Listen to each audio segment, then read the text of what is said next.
नमस्कार। आइए सुनते हैं प्रेमचंद जी द्वारा लिखी हुई प्रसिद्ध कहानी सदगति। दुखी चमार झाड़ू लगा रहा था और उसकी पत्नी झुरिया घर को गोबर से लीप रही थी। दोनों अपने काम से फुर्सत पा चुके तो झुरिया ने कहा, जाके पंडित बाबा से कह आओ ना, ऐसा न हो कि कहीं चले जाएं। दुखी बोला, हाँ जाता हूँ, लेकिन यह तो सोच बैठेंगे किस चीज पर। झुरिया बोली, कहीं से खटिया न मिल आ जाएगी, ठकुरानों से मांग लाना। दुखी बोला, तू तो कभी कभी ऐसी बात कह देती है कि देह जल जाती है। ठकुराने वाले मुझे खटिया देंगे? कैथाने में जाकर एक लोटा पानी मांगू तो न मिले, आग तक तो घर से निकलती नहीं, खटिया देंगे। हमारे उपले सेंठे भूसा लकड़ी थोड़ी है कि जो चाहे उठा ले जाए। अपनी खटोली धोकर रख दे, गर्मी के तो दिन है, उनके आते आते सूख जाएगी। झुरिया बोली, वो हमारे खटोले पर बैठेंगे नहीं, देखते नहीं कितने नेम धर्म से रहते हैं। दुखी चिंतित स्वर में बोला, हाँ यह बात तो सही है, महुए के पत्ते तोड़कर एक पत्तल बना लूं तो ठीक है हो जाए, वह पवित्र है। लातो डंडा पत्ते तोड़ लूं। झुरिया, पत्तल मैं बना दूंगी, तुम जाओ, लेकिन हाँ उन्हें सीधा भी तो देना होगा। अपनी थाली में रख दूं क्या? दुखी बोला, नहीं ऐसा गजब न करना, नहीं तो सीधा भी जाए और थाली भी फूटे। बाबा थाली उठाकर पटक देंगे, उनको बड़ी जल्दी विरोध चढ़ जाता है। विरोध में पंडिताइन तक को नहीं छोड़ते। लड़के को ऐसा पीटा कि आज तक टूटा हाथ लिए फिरता है। सीधा पत्तल में ही देना, और तू छूना मत।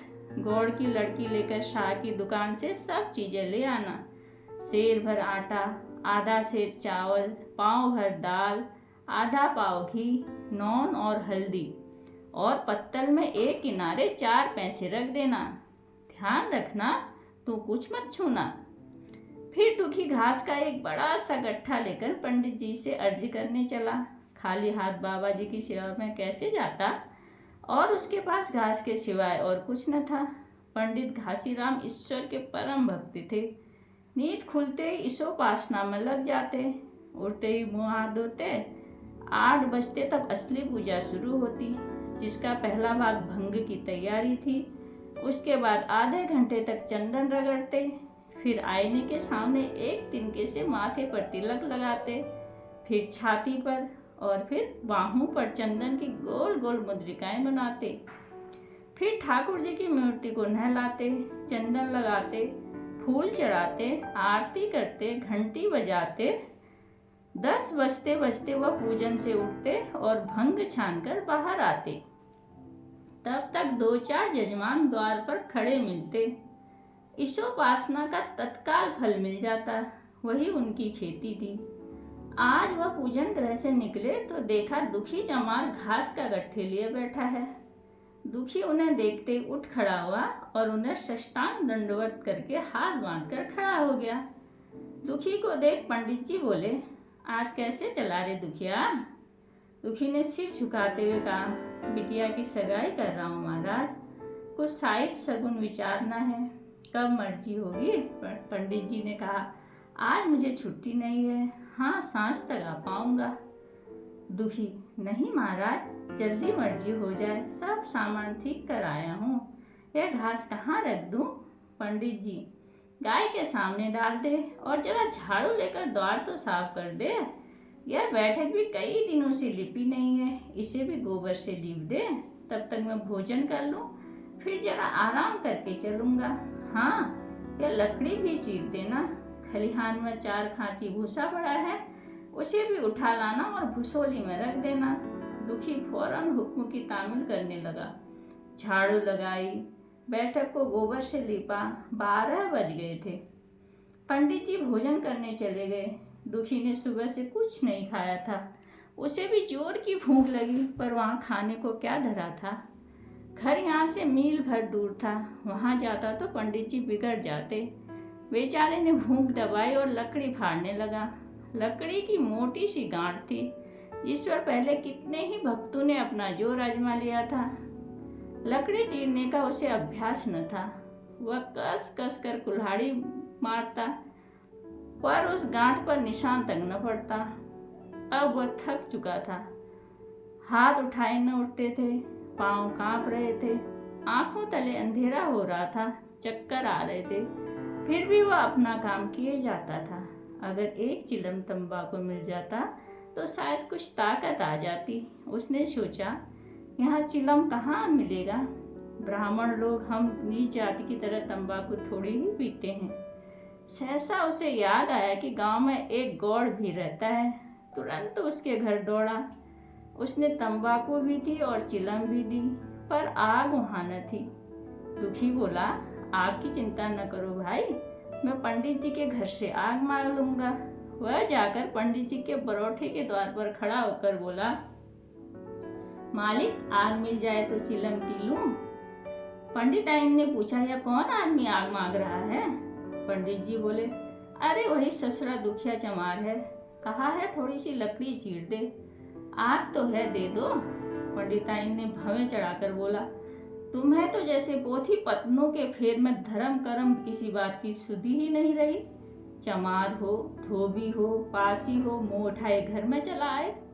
हिंदू का घर न हुआ कोई सराय हुई, कह दो यहाँ से चला जाए, नहीं तो इस लुआठे से मुंह झुलसा दूंगी।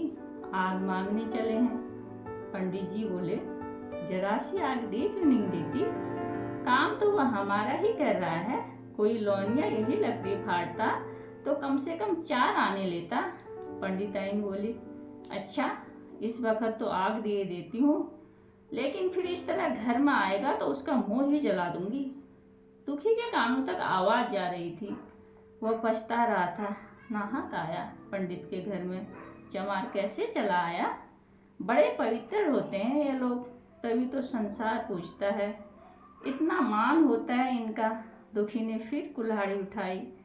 भूख से पेट पीठ में धंसा जाता था, उठना ही पहाड़ मालूम होता था, जी डूबा जाता था, पर दिल को समझा कर उठा। पंडित हैं, कहीं साइड ठीक न विचारे तो फिर सत्यानाश हो जाए। तभी तो संसार में इतना मान है, साइड ही का तो सब खेल है, जिसे चाहे बिगाड़ दे। पंडित जी लकड़ी की गांठ के पास आकर उसे बढ़ावा देने लगे। मार कस के हाथ में तो जैसे दम ही नहीं है, लगा कस के, हाँ बस फटा ही समझ, दे उसी दरार में। दुखी अपने होश में न था, न जाने कौन सी गुप्त शक्ति उसके हाथों में चला रही थी।